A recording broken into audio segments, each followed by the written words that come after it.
You think it's true, first of all, that the balls were underinflated, how they got that way, and what it means?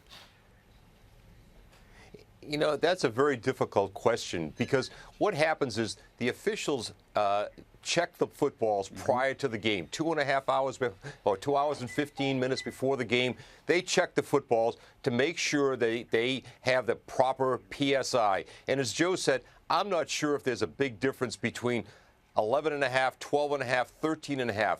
But as an official, our responsibility is to make sure that the ball meets the specifications of the National Football League. So once the game began, all the officials were trying to do was make sure that that was a ball that was stamped by the official, by the referee, and it was a ball that met the qualifications and the specifications. Right. And how much of a difference it made, I have no idea. All right, but if the balls were, 11 out of 12 of them, only on the Patriots side, not the Colts side, less inflated, does that sound like something that had to be intentional, and why would they have done it?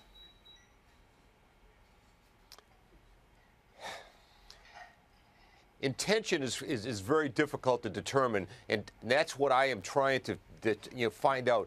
When I heard about this, I thought it was a non-issue.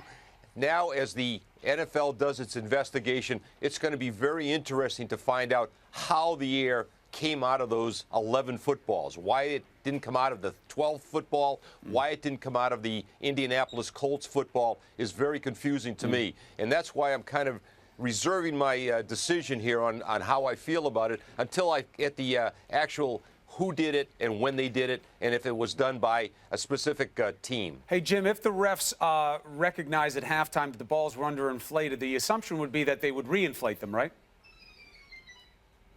That's correct. But, you know, the problem that you have as an official, you know, you go out there and we don't have gauges during the game. You don't have a gauge to tell how many pounds are in the football. As the ball comes out, your only job is to make sure that it's one of the balls that was approved, and you can't tell if the air's been let out.